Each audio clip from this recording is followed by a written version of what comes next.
आज हम घातांक के नियम या लॉ ऑफ एक्सपोनेंट सीखेंगे। विभिन्न परीक्षाओं में घातांक के नियमों से संबंधित अनेक प्रश्न आते हैं। यदि हम इन्हें अच्छे से सीख लें, समझ लें और उदाहरणों द्वारा प्रैक्टिस कर लें, तो कितने भी कठिन प्रश्न हों, हम उन्हें आसानी से हल कर सकते हैं।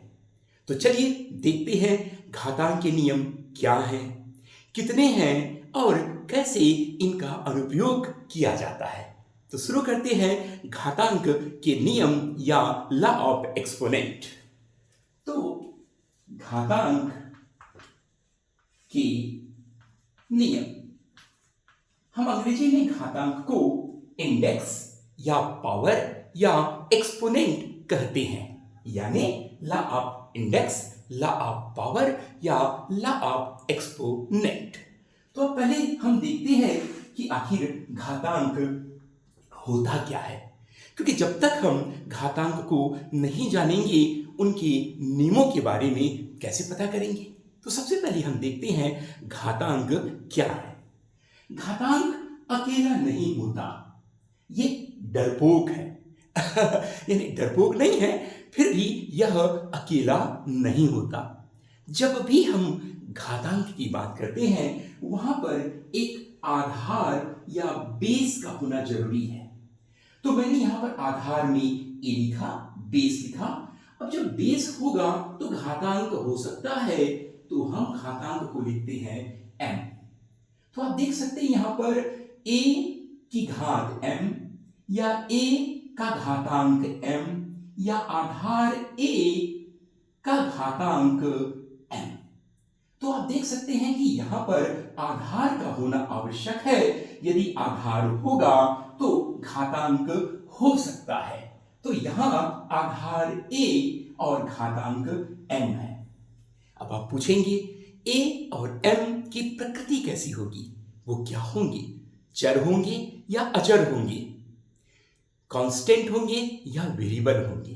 तो आप ध्यान रखेंगे, आधार और घातांक दोनों चर भी हो सकते हैं, अचर भी हो सकता है, या कोई एक चर होगा, दूसरा अचर हो सकता है, या दूसरा कोई चर होगा तो दूसरा अचर हो सकता है, कुछ भी हो सकता है। यानी चर या अचर दोनों हो सकते हैं।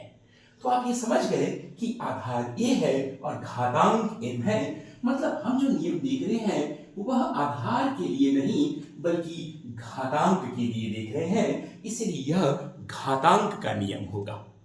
और आपने ये भी देखा कि आधार और घातांक दोनों चर या अचर या दोनों मिक्स भी हो सकते हैं, कुछ भी हो सकता है। तो चलिए शुरू करते हैं। घातांक के कुल कितने नियम हैं और उनको हम उदाहरण द्वारा भी समझेंगे। तो मैं एक लाइन खींच देता हूं, ये लाइन हो गई भाई, और इस लाइन के इस तरफ जो होंगे नियम होंगे और इस तरफ जो होंगे उदाहरण होंगे। तो आप देख सकते हैं, एक तरफ मैं बता रहा हूं नियम और दूसरा तरफ है उदाहरण। तो नियम नंबर 1, इसे कहते हैं शून्य घातांक नियम या जीरो एक्सपोनेंट लॉ। तो शून्य घातांक नियम का मतलब है आधार a होगा और इसका जो घातांक है नाम से ही स्पष्ट है, शून्य घातांक नियम। हमारा यहां पर जोर घातांक पर होगा कि वह क्या है, जिसके आधार पर ही वह नियम बना है। तो यहां पर हम क्या किए, शून्य घातांक नियम। तो जब भी कभी किसी आधार का घातांक शून्य होगा तो हमेशा उसका मान 1 होगा। तो आप तो यहां पर देख लीजिए कि आधार ए है लेकिन शून्य क्या है, अचर है। अब इसे उदाहरण द्वारा देखते हैं कि ए कुछ भी हो सकता है, चर या अचर। तो मैं दोनों बताता हूं। तो अगर मान लेते हैं ए एक्स है तो एक्स की घात 0 भी 1 होगा। और मान लेते हैं, आप बोलते हो भाई 2 ले लेते हैं, अचर ले लेते हैं, तो 2 की घात शून्य करेंगे तो भी 1 होगा। यह पहला नियम खत्म, जिसे कहते हैं शून्य घातांक नियम। अब हम आते हैं दूसरा नियम। दूसरा नियम आप बोलेंगे भाई पहला नियम तो शून्य है, और अगर वो शून्य न हो तो, अशून्य हो तो, 1 हो तो, यस इकाई घातांक नियम या तत्समक नियम या घातांक एक नियम। तो दूसरा नियम जो है, जब a की घात एक होगी, यानी इकाई घातांक नियम, यानी घातांक वहां पर एक है, तब इसका मान वही होता है, इसलिए इसे तत्समक या आइडेंटिटी एक्सपोनेंट ला भी कहते हैं, क्योंकि a की घात एक होने पर कोई परिवर्तन नहीं आता, वही आधार लिखा जाएगा जो यहां पर है। तो हम a की घात एक एक करते हैं तो हमें a मिलता है। अब आप फिर से देख सकते हैं, अगर x अचर है, चर है, और ये एक घात है इसकी, तो x ही मिलेगा। और मान लेते हैं x की जगह आप कोई अचर लिख देते हैं, जैसे हमने 2 लिख दिया, तो 2 की घात एक करने पर भी कोई परिवर्तन नहीं आएगा, वही होगा जो आधार है, अर्थात इकाई घातांक नियम। अब हम आ जाते हैं नियम नंबर 2 को समाप्त करते हुए नियम नंबर 3 पर। अब बोलेंगे नियम नंबर 3 क्या है? यहां पर नियम नंबर 3 है घातांकों का योग नियम, मीन्स सम ऑफ एक्सपोनेंट्स, यानी घातांकों को हम जोड़ेंगे। ये तो बड़ी विचित्र बात है, घातांकों को जोड़ा भी जा सकता है, घटाया भी जा सकता है, मतलब यहां पर संक्रियाएं बिल्कुल वैसी लग रही है जैसे एलजेब्रा में लगती हैं, बिल्कुल। तो यहां पर घातांकों का योग नियम है, और घातांकों का योग नियम कब होता है? तो हम लिखते हैं a की घात m गुणा, गुणा का होना आवश्यक है, अनिवार्य है, और दूसरा होगा a की घात n। तो आप देख सकते हैं यहां पर मैंने क्या किया, आधार को दोनों समान रख दिया a और a, लेकिन घातांक अलग अलग है। बस यही इसका नियम है, घातांकों का योग नियम, और वो तभी होगा जब उसके आधार बराबर होंगे। तो जब आधार बराबर होते हैं तो निश्चित तौर पर आप आंख बंद करके उन घातांकों को जोड़ देंगे बड़ी आसानी से, m प्लस n। तो जब आधार बराबर होते हैं तो घातांक को जोड़ दिया जाता है, इसीलिए कहते हैं घातांकों का योग नियम। उदाहरण देखते हैं कोई भी बड़ी सरलता से, 2 की घात 3 गुणा 2 की घात 4, तो बड़ी आसानी से ये क्या होगा, 2 की घात 3 धन 4, क्योंकि दोनों में आधार समान है, इसलिए घातांकों का योग नियम लगेगा। यह हो गया नियम नंबर 3 खत्म। तो क्या एक प्रश्न आता है, यदि घातांकों को हम जोड़ सकते हैं तो क्या घातांकों को हम घटा भी सकते हैं? बिल्कुल, घातांकों को घटाया भी जा सकता है, लेकिन किस शर्त पर? शर्त यह है कि अगर a की घात m और a की घात n हो। यहां पर भी आप देख सकते हैं कि आधार दोनों समान है, लेकिन किंतु यहां पर गुणा नहीं भाग का प्रयोग किया गया है, कोसेंट का प्रयोग किया गया है। तो यहां पर घातांकों का अंतर नियम, और वो तब अंतर होगा जब दोनों में विभाजन या कोसेंट या भाग का चिन्ह हो और दोनों का आधार समान हो। तो आंख बंद करके ना, गलती हो सकती है, खोलकर, आंख खोलकर आप ऊपर वाले से नीचे वाले को घटा देंगे, यानी 2 की घात 3 बटा 2 की घात 2 हो, तो आप देख सकते हैं कि 2 की घात 3 ऋण 2 लिखा जाएगा। यह खत्म हो गया नियम नंबर 4। अब आप बताइए, हमने जोड़ा भी घातांकों को, घटाया भी घातांकों को, तो क्या गुणा भी कर सकते हैं? यस, एब्सोल्युटली यस, हम घातांकों का गुणा भी कर सकते हैं। और वो कैसे? नंबर 5 पे हम देखेंगे, यदि a की घात m हो और इसकी फिर से एक घात हो गया n, यानी आधार a ही है, उसकी घात m है, और am की पूरी की घात n है, इसे कहते हैं घातांकों का गुणा नियम, मीन्स घातांकों गुणा प्रोडक्ट ऑफ एक्सपोनेंट्स। तो यानी हमने घातांकों को गुणा किया। तो ये कैसे हो जाएगा, ए एम गुणा एन, यानी घातांकों को हमने गुणा कर दिया। बिल्कुल ये होगा 2 की घात 3 की घात 2, यानी बिल्कुल आप देख सकते हैं घातांकों का गुणा तब होगा जब घातांक के बाद फिर से घातांक आ जाए, तो आप आराम से 2 3 गुणा 2 कर सकते हैं। यह खत्म हो गया नियम नंबर 5। बस हो गया क्या? ना ना, अभी तो पार्टी शुरू हुई है। तो अभी पार्टी नहीं, अभी तो नियम की शुरुआत है। 5वां, छठवां नियम। छठवां नियम क्या हो सकता है? हो सकता है कि अंदर में गुणनफल हो, प्रोडक्ट हो और घात 1 हो। यहां पर आप देखा कि दोनों घातांकों वाले पदों का गुणा था, लेकिन यहां पर गुणनफल का घात है। यानी क्या होगा? क्या होता है जब आप मंदिर जाते हैं तो प्रसाद आपके दोस्त को मिलता है क्या? नहीं, दोस्त को भी मिलेगा, आपको भी मिलेगा, जितने लोग होंगे सबको मिलेगा। बस लड्डू बांटो। तो ये लड्डू बांटने का नियम है भैया। तो लड्डू कैसे बांटेंगे भैया? ये लड्डू है, एम यानी लड्डू। लड्डू को हम बांटेंगे ए और बी में आधा आधा।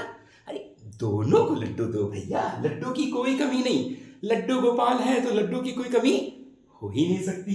तो ये हो जाएगा a की घात m गुणा b की घात m। तो आप देख सकते हैं लड्डू गोपाल की कृपा से क्या हो गया, दोनों को बराबर लड्डू मिल गए, यानी 2 गुणा 3। अगर हमने अलग अलग चर या अचर लिखा, यहां पर हमने अचर लिख दिया, उसकी घात हमने कर दिया, मान लेते हैं 4।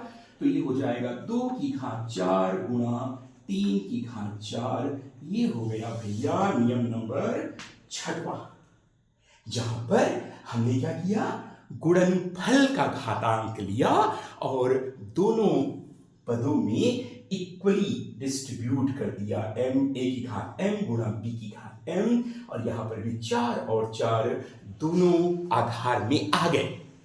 यह है नियम नंबर 6वां। अब हम आते हैं 7वां। क्या बस इतने ही नियम होंगे कि और नियम होगा? बिल्कुल। अगर आप देख सकते हैं सभी यहां पर क्या है, या तो धनात्मक है, लेकिन क्या ऋणात्मक कोई घातांक हो सकता है? यस, ऋणात्मक घातांक नियम। यानी जब घातांक ऋणात्मक होगा तब क्या होगा? कुछ नहीं होगा, रूल होगा। तो यह है घातांक का 7वां नियम। जब इसकी घातांक ऋणात्मक हो जाती है, यानी a की घात ऋण हो जाती है, तो ये हो जाएगा 1। ये अरे ये तो उल्टा हो गया भाई।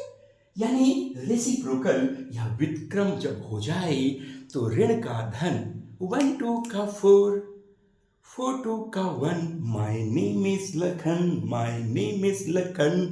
तो यहां पर क्या होगा, a की घात माइनस m को जब आप रेसिप्रोकल कर देते हैं, व्युत्क्रम कर देते हैं, तो ऋणात्मक घातांक धनात्मक हो जाता है।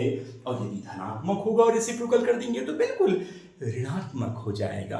और यह नियम है ऋणात्मक घातांक नियम या नेगेटिव एक्सपोनेंट लॉ। तो ये क्या हो जाएगा? ये हो जाएगा 2 की घात ऋण 3 को लिखा जाएगा 1 बटा इसका व्युत्क्रम कर देंगे 2 की घात 3। यह हो गया ऋणात्मक घातांक नियम। हम आ जाते हैं 8वां नियम। अरे भैया ये नियम खत्म होंगे कि नहीं होंगे? बस ये नदी की तरह तो है। अब जब तक सागर ना हो, भाई नदी तो बहती इसलिए है कि उसे मिलना है सागर की ओर। तो जब सागर आएगा, नदी और सागर एक हो जाएंगे, या सागर ही रहेगा। तो वैसे ही भैया ये नियम से तो आपको ये नदी है केवल, लेकिन जब इसके एग्जाम्पल्स और प्रैक्टिस जब तक आप नहीं करेंगे, सागर में डुबकी नहीं लगाएंगे, तब तक आपको वो कहाँ मिलेगा जो आप चाहते हैं।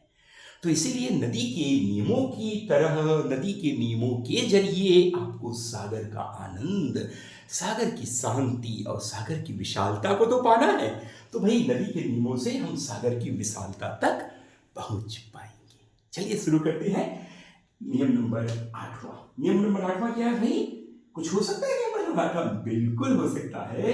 ये है a की घात जब m/n हो जाए।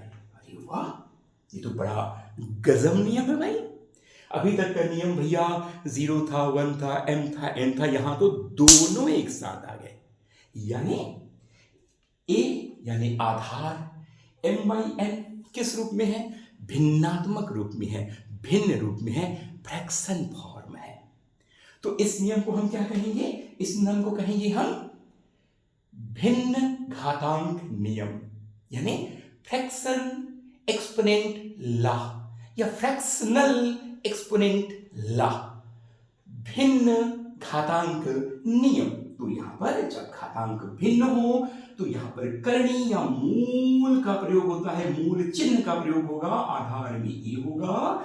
बस आपको ध्यान देना है, जो यहां पर m अंश होगा वो a की घात m होगा, और जो अंश होगा वो एक होगा घर के अंदर और एक होगा घर के बाहर। यानी n को आपको द्वारपाल बनाना है, यानी जो हर में होगा वह द्वारपाल बनेगा और जो अंश में होगा वह आराम से सोएगा। तो आप देख सकते हैं जो अंश है वो a की घात m हो गई और जो हर है वह बाहर हो गया। इसे पढ़ेंगे क्या? a की घात m का nवां मूल, nth root of a raise to m, nth root of a exponent m, a की घात m का nवां मूल, जैसे वर्गमूल, घनमूल, चतुर्थमूल, वैसे यहां पर nवां मूल। आप एक रखेंगे तो सिर्फ वर्गमूल, एक रखेगा मतलब, तो यहां एक नहीं होता, जब कुछ नहीं होता तो वहां पर 2 होता है। फिर 3 रखेंगे तो यहां पर आप एक रखेंगे, इसका मतलब ही 2 होता है, ठीक। और यदि आप 3 रखेंगे तो घनमूल हो जाएगा। तो आप देख सकते हैं कि जब भी m बटा n होता है तो हर में जो भी होगा वह मूल होगा। जैसे n मूल, यहाँ 2 है तो वर्गमूल, 3 है तो क्यू घनमूल, 4 है तो चतुर्थ मूल, और a की घात जो m होगा अंश में होगा वह अंदर होगा। उदाहरण आप देख लीजिए, मान लेते हैं 2 की घात 3 बटा 2, चलिए लिख ही दिया मैंने। तो ये सीधा जब भी फ्रैक्शन होगा तो मूल आ गया भैया। मूल में अंदर में क्या लिखेंगे? ये 2 लिखेंगे। थोड़ा संख्या में बदल देता हूं ताकि आपको इजी लगे कि कहां पर क्या लिखा जा रहा है। तो 2 आधार हो गया, 3 को मैंने कहा ज्यों का त्यों लिखना है, और जो हर में है वो पर यहां पर आ जाएगा 4। इसे पढ़ा कैसा जाएगा? 2 की घात 3 का चतुर्थ मूल, 2 की घात 3 का चतुर्थ मूल, यानी fourth root of 2 raise to 3, fourth root of 2 exponent 3, ऐसा लिखा जाएगा। और ये जो नियम है 8वां नियम, इसे हम कहेंगे फ्रैक्शन एक्सपोनेंट लॉ। तो आप देख सकते हैं, आपने 8 ये नियम देखे। न केवल ये 8 नियम आपने देखा, बल्कि आपने इन्हें उदाहरण द्वारा भी समझा। इसे मुझे लगता है एक और बता देता हूं आपको। देखिए बड़ा सिंपल है। मान लेते हैं 2 की घात 1 बटा 2 हो, चलो तो क्या होगा? ये 2 की घात 1 जाएगा और ये 2 लिखा जाएगा। या यदि 2 को लिखने की आवश्यकता नहीं है, इसे हम ऐसा भी लिख सकते हैं, सिर्फ 2 वर्गमूल 2। तो आप यहां देख सकते हैं, यहां पर जब कुछ नहीं होता इसका मतलब वहां पर 2 होता है। इसे हम वर्गमूल कहते हैं या स्क्वायर रूट कहते हैं। तो पढ़े कैसे ये इसको?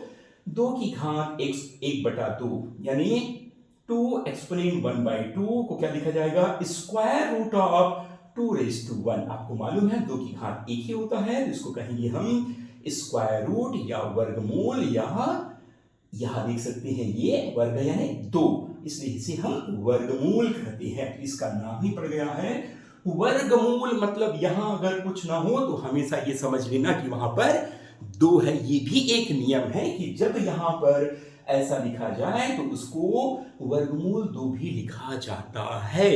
सामान्यतया किताबों में, पुस्तकों में ये नहीं बताया जाता, तो इसलिए मैं इसे अलग से नियम के तौर पे नहीं बताकर यहां बता रहा हूं।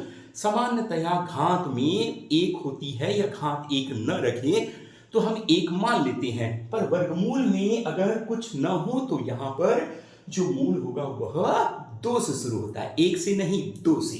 तो इसे कहेंगे वर्गमूल। और अगर 3 होता तो मान लेते ऐसा होता। एक और उदाहरण देख लिए, 2 की घात 1/3 होता तो कैसा लिखा जाता है इसे? 2 की घात 1 यानी 2, और ये जो 3 होगा हर में यहां हो जाएगा, यानी 2 का घनमूल 3 या क्यूब रूट ऑफ 2 लिखा जाता।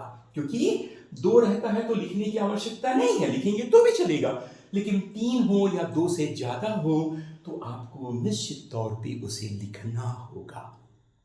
तो यह घातांक की कुल 8 नियम है, बेहतरीन नियम है, और इन नियमों को आप बार बार देख सकते हैं। मैंने नियम भी लिखा, उदाहरण भी लिखा, और आपको चर और अचर दोनों से समझाने का प्रयास किया, और इसी तरह आप कई प्रश्नों को हल कर सकते हैं। तो मैं यहाँ पर एक एक्सरसाइज देता हूँ, भाई सरल करें। आपको सरल करना है, क्या सरल करना है? 2 की घात 3 गुणा 2 की घात 4 की घात 3, ठीक है, और ये हो जाएगा गुणा 4 की घात ऋण 6।